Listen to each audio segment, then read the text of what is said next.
Tonight, the ancient sands whisper secrets of forgotten gods and human destiny. Prepare to drift into a world where history breathes and magic truly exists.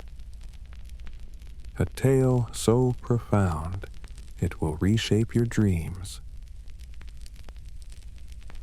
The amber glow of a single desk lamp cast long shadows across ancient papyrus scrolls. Amunhotep, a young American Egyptologist, leaned closer, his brow furrowed in concentration. The air in his cramped New York apartment hummed with the quiet intensity of his research. Tonight, his focus was on a peculiar scroll, unearthed from the dusty archives of a forgotten museum. Its hieroglyphs were unlike any he'd ever deciphered, an unknown dialect, a forgotten script. It felt almost alive. Outside, a tempest brewed. Rain lashed against the window pane, and thunder rumbled like distant drums.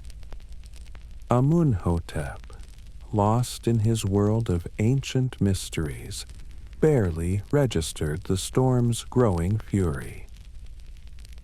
Suddenly, a blinding flash illuminated the room, followed by a deafening crack.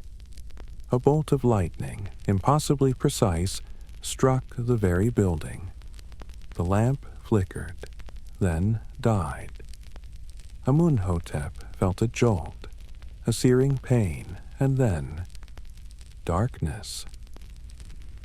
When he awoke, it was not to the familiar smell of old books and stale coffee. Instead, a sweet, earthy scent filled his nostrils. The delicate perfume of lotus blossoms mingled with damp soil. He lay on cool, smooth sand, gazing up at a sky ablaze with a million unfamiliar stars. The air was warm, yet crisp, carrying the faint murmur of unseen water. He was in an oasis, bathed in the soft glow of a colossal, luminous moon. Panic, cold and sharp, clawed at his throat. This wasn't New York. This wasn't even real. Was he dreaming? Was he dead? His heart hammered against his ribs, a frantic drum in the silent night. Before he could fully process the disorientation, a blinding pillar of light erupted from the center of the oasis. It pulsed with an ethereal energy, growing taller, more defined, until a form began to coalesce within its shimmering core. A figure emerged, tall and regal, with the distinctive head of an ibis. His eyes, ancient and wise, held the depth of countless millennia. In his hand, he held a scribe's palette and a stylus, symbols of his timeless domain. Amunhotep, the voice resonated, deep and echoing, not from the air but from within his very soul. You are awake. It was Thoth, the god of wisdom, writing, and knowledge.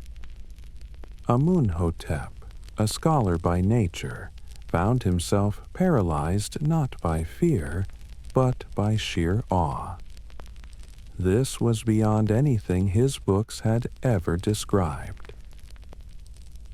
Thoth's presence was overwhelming, yet calming, like the vastness of the desert night. He gestured with a graceful hand towards the shimmering waters of the oasis. The world, mortal, stands on the precipice of oblivion. Amunhotep swallowed hard, finding his voice a mere whisper. Oblivion. What? What do you mean, great Thoth? The eternal loop, Thoth explained, his voice softening. The very balance of the cosmos, the unending cycle of day and night, life and death, is on the verge of shattering. Its threads are fraying, its rhythm faltering. He spoke of an ancient artifact, stolen from a dimension-spanning library, the time box of Ma'at, the goddess of truth and order. This box was the keystone, the heart of the eternal loop. An entity, ancient and malevolent, forgotten even by the gods, seeks to remold creation in its own chaotic image, Thoth continued. It desires not destruction, but a twisted perfection, devoid of the very freedom that defines existence. Amunhotep listened, utterly bewildered. He was an academic, a dusty scholar, not a hero. Why him? What could he, a mere mortal, do against a cosmic threat? Thoth seemed to read his thoughts. Your mind, Amenhotep, is a labyrinth of knowledge. Your understanding of ancient tongues and forgotten scripts is unparalleled. You are the chosen one, for the solutions lie not in brute strength, but in wisdom. With a graceful sweep of his hand, Thoth extended his stylus. A shimmering, iridescent mist, like liquefied starlight, drifted from its tip and enveloped Amenhotep. He gasped as it permeated his very being. This is the breath of Thoth, the god declared, his voice resonating with power. It grants you understanding of all ancient tongues, a heightened intuition for sacred artifacts, and glimpses into hidden truths. Use it wisely, Amunhotep. A strange calm settled over Amunhotep. The fear was still there, a knot in his stomach, but now intertwined with a burgeoning sense of purpose. He felt a deep, almost ancient connection to this sacred land. You must retrieve the 3 fragments of Ma'at's time box, protected by the trials of 3 great gods, Thoth instructed. Succeed, and the eternal loop may yet be saved. Fail, and all will be undone. With a final, knowing glance, Thoth faded back into the pillar of light, which then dissipated, leaving Amenhotep alone beneath the vast, star-dusted sky of ancient Egypt. The quiet hum of his apartment was gone, replaced by the gentle rustle of palm fronds. The first destination Thoth had pointed him to was an ancient, crumbling temple, half buried by the sands. As Amenhotep approached, the air grew thick with a faint, sweet scent, like blooming jasmine and warm fur. This was the labyrinth of Bastet, the goddess of protection, pleasure, and the home. The entrance was a gaping maw, shrouded in shadow, and from within came the faint, playful meows of unseen felines. Amunhotep hesitated, his heart pounding. He was used to dusty archives, not mystical trials, but the weight of the world, of the eternal loop, pressed upon him. Taking a deep breath, he stepped into the darkness. The labyrinth was not merely stone walls. It shifted, breathed, and warped, reflecting his own memories and hidden fears. Corridors materialized and vanished, leading him down paths that seemed familiar, yet were utterly alien. He saw fleeting visions of his childhood home, his parents' laughing faces, the warmth of old friendships. A wave of nostalgia, sweet and painful, washed over him. He felt a pang of longing for the simple, safe life he had left behind. The meows grew louder, sometimes a gentle purr, sometimes a mocking hiss. They seemed to echo his internal conflict, amplifying his doubts. "Why me?" he whispered to the shifting walls. "I'm just a scholar." The labyrinth then shifted to show him his greatest regrets. A research grant he hadn't pursued. A family visit he'd postponed. A heavy sense of inadequacy and missed opportunities settled upon him, threatening to pull him into despair. But then the breath of Thoth stirred within him. A gentle warmth spread through his chest, and he began to see through the illusions. These were not solid walls, but reflections of his own mind. He realized Bastet wasn't trying to trap him, but to show him that true joy and balance came not from avoiding discomfort or clinging to the past, but from embracing all aspects of life, the light and the shadow. He closed his eyes, focusing on the feeling of the sand beneath his feet, the distant, real sound of a gentle breeze. When he opened them, the illusions wavered. He saw a faint, shimmering path, not of stone, but of light.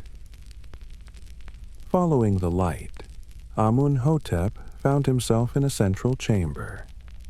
There, bathed in a soft, golden glow, was a fragment of the time box.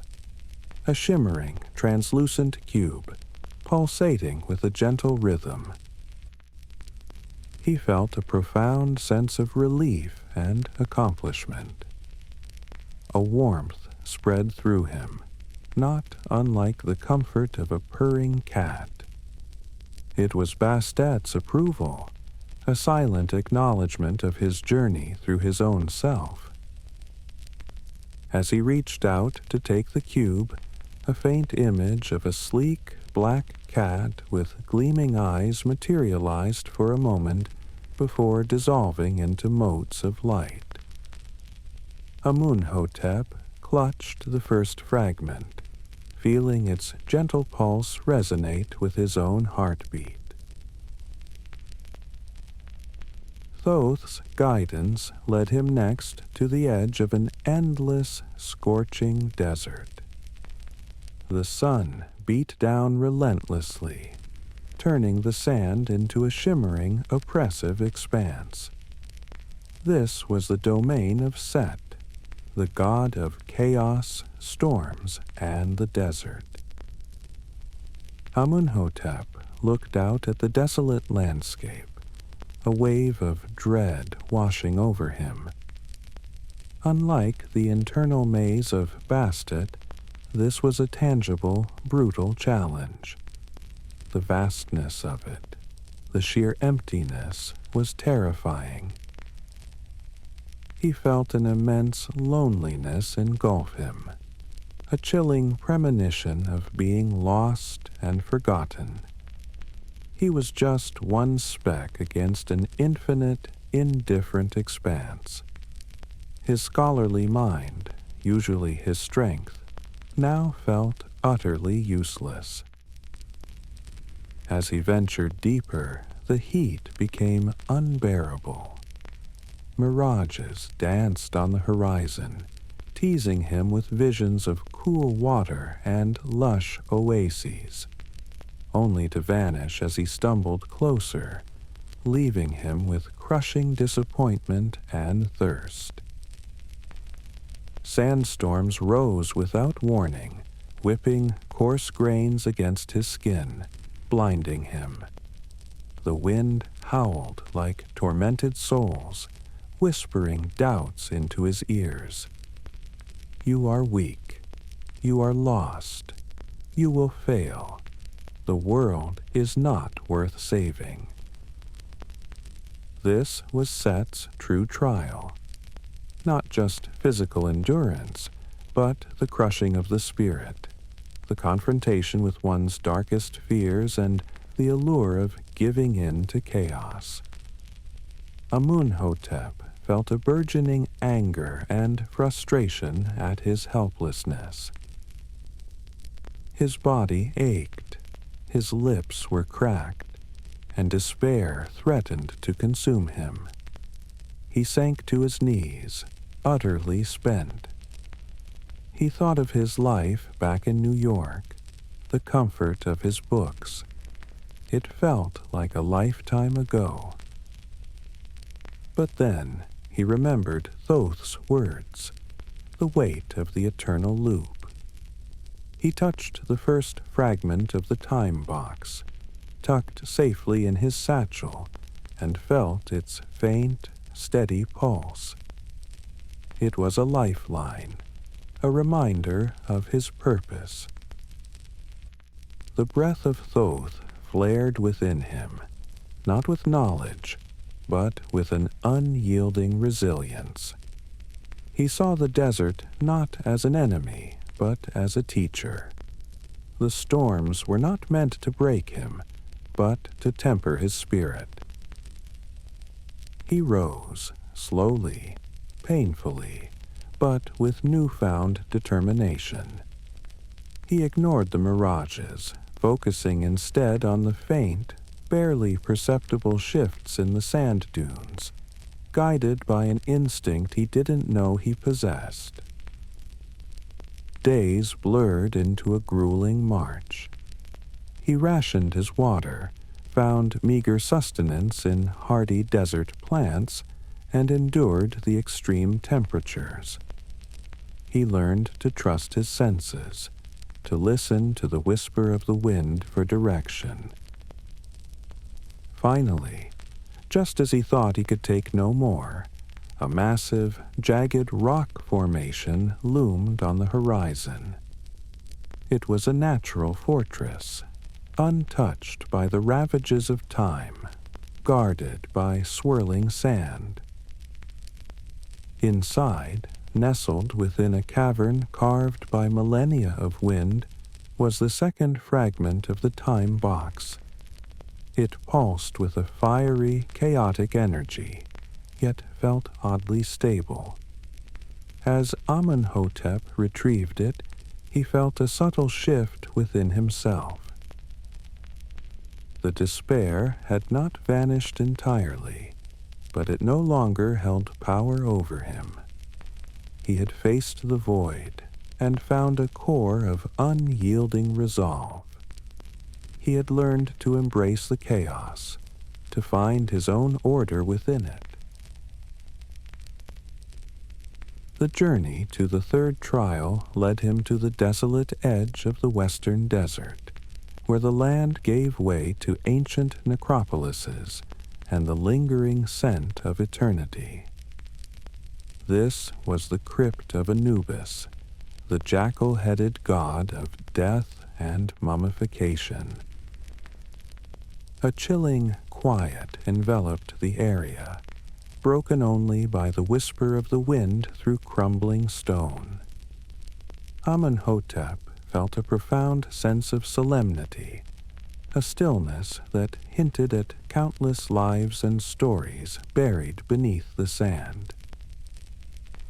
The entrance to the crypt was a grand, imposing gateway, adorned with intricate carvings of weighing hearts and mummified figures. It was an invitation not just to a tomb, but to contemplate the very essence of existence and non-existence. Inside, perpetual darkness reigned, broken only by the faint, phosphorescent glow of ancient hieroglyphs that flickered on the walls. The air was cool and dry, carrying the faint, earthy scent of ancient dust and forgotten rituals.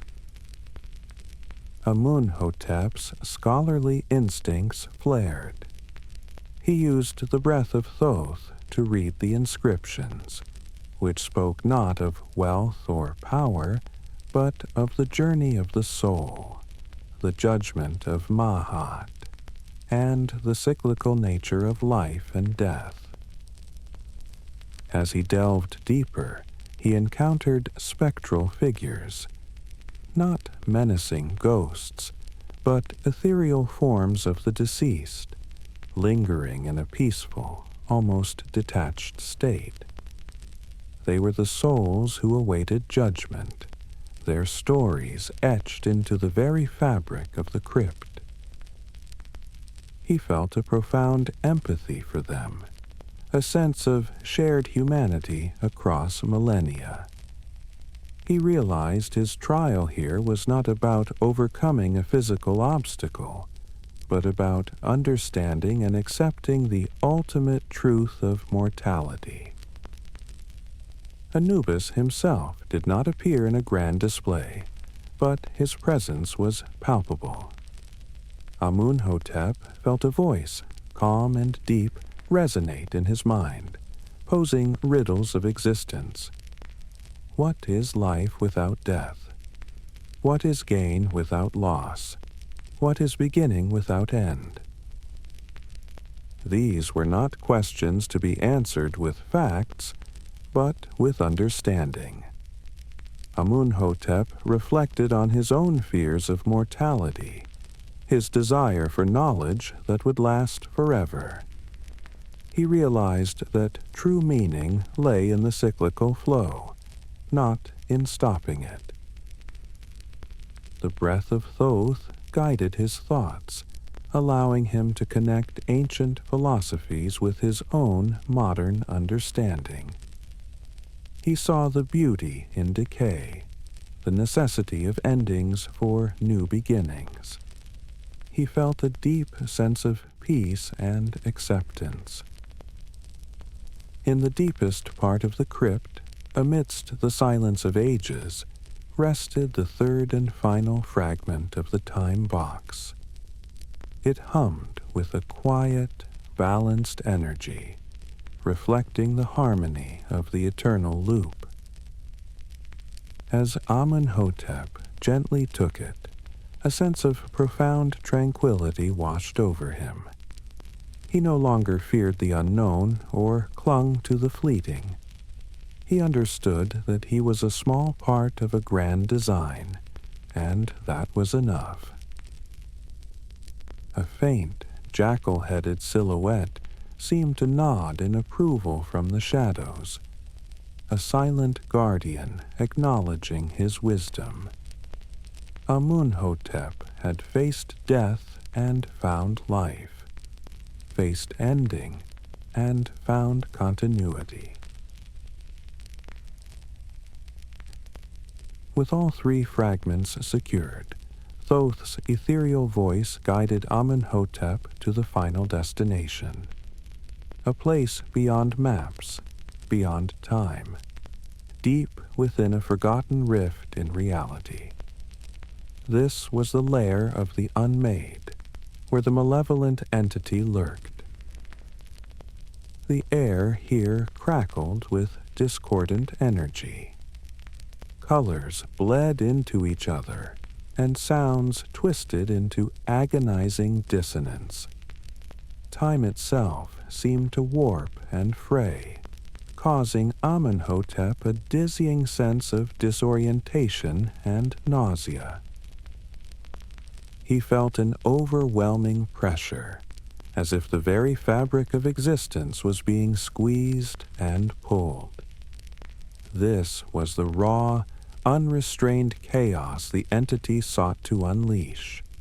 A world without pattern, without rhythm, without meaning. The entity itself was not a defined shape, but a shifting, amorphous mass of shadow and light, constantly reforming, like a nightmare made manifest. It pulsed with a cold, intellectual malice, devoid of emotion, seeking only absolute order through absolute destruction of the current order. It turned its formless gaze upon Amunhotep. A voice, ancient and chillingly devoid of warmth, echoed in his mind. "You interfere, mortal. The loop is flawed. It must be remade. I will be the architect of true order." Amunhotep, though his heart hammered, felt a surprising calmness settle over him. He had faced his own fears, his own weaknesses.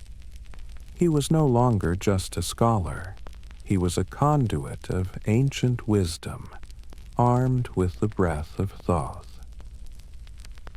He held up the 3 fragments of the time box. They pulsed with synchronized energy, a beacon of order against the entity's chaos. "You seek order through destruction." Amunhotep's voice, amplified by Thoth's essence, resonated with unexpected strength.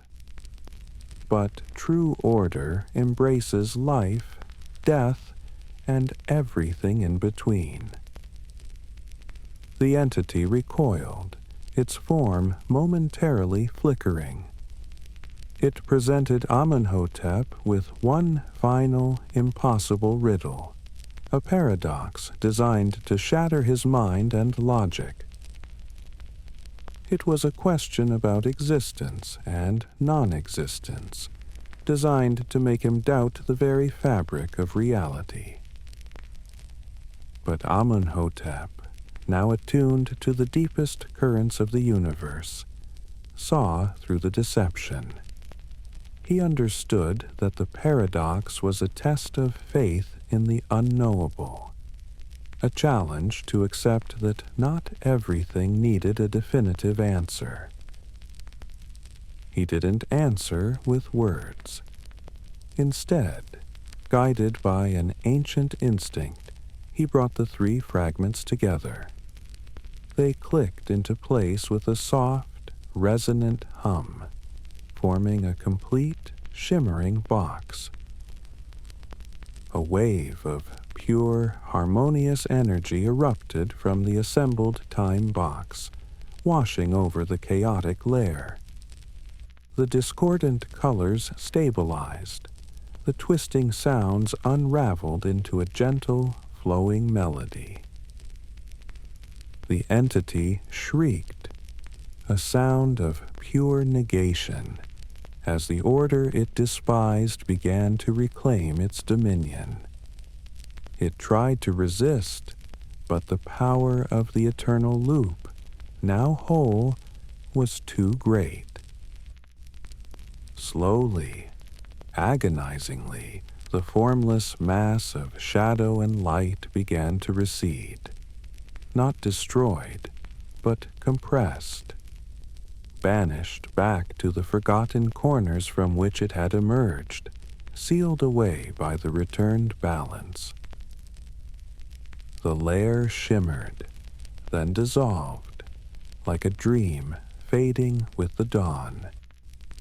Amunhotep stood alone, holding the glowing time box, the air now calm and still, filled with a deep, resonant silence.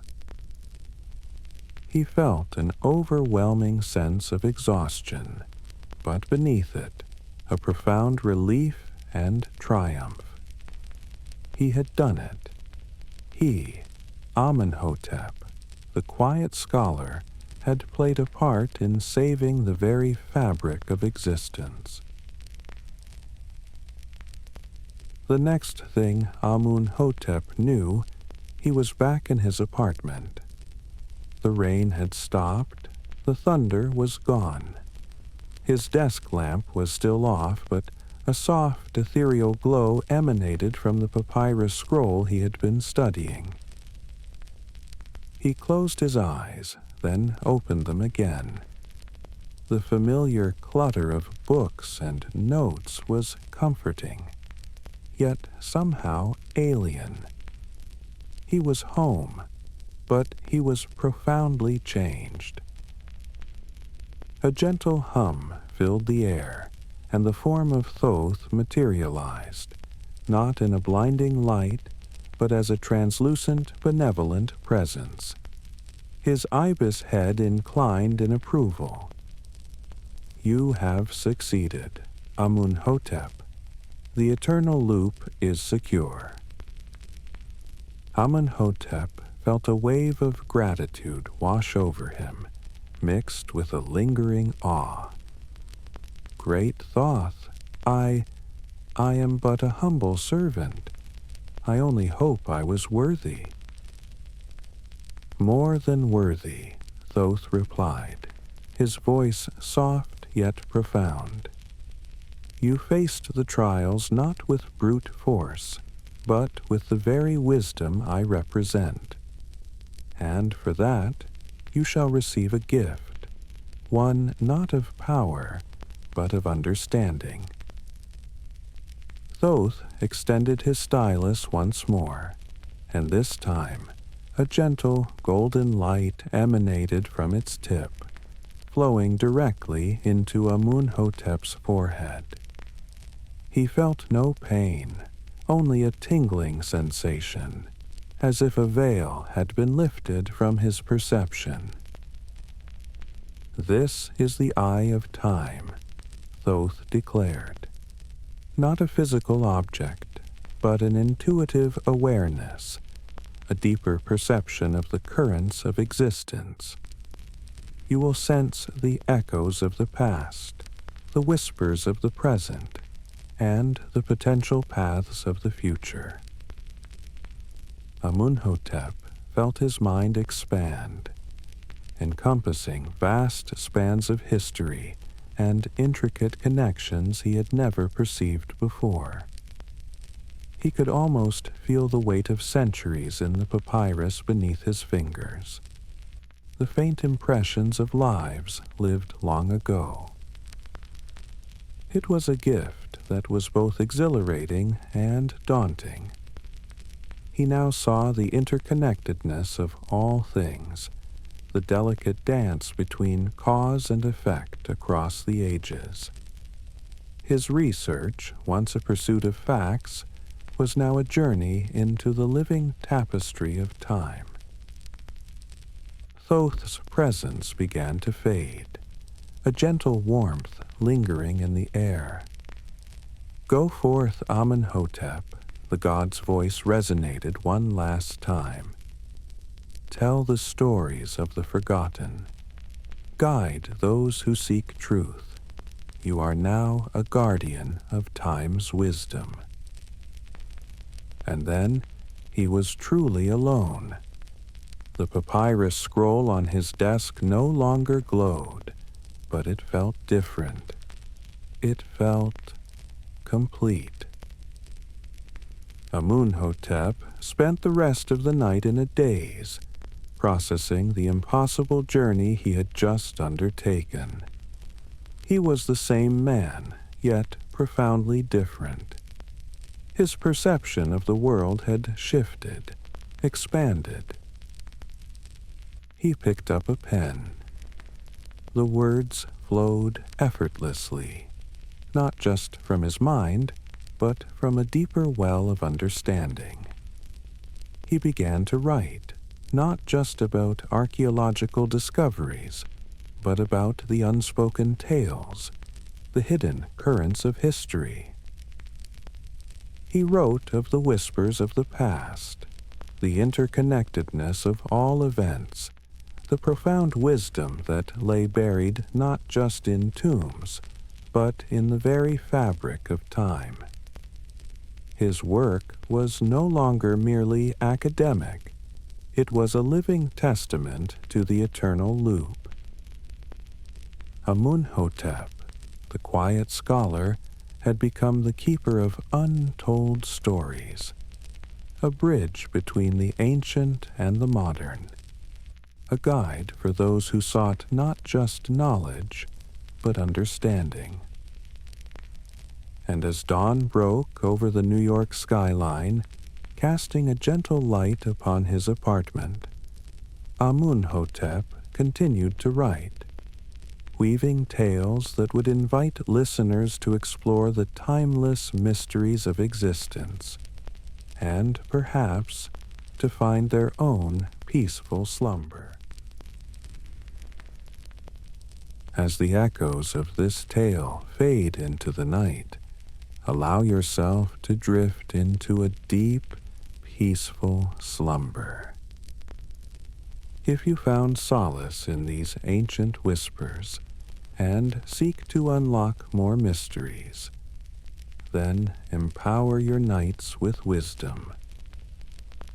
Subscribe to this channel now and ensure you never miss another truly unique, profoundly mysterious story. Stories I guarantee you've never heard before.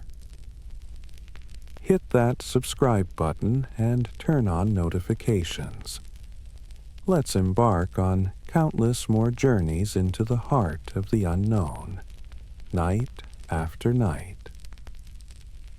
Sweet dreams, and until our next adventure, sleep well.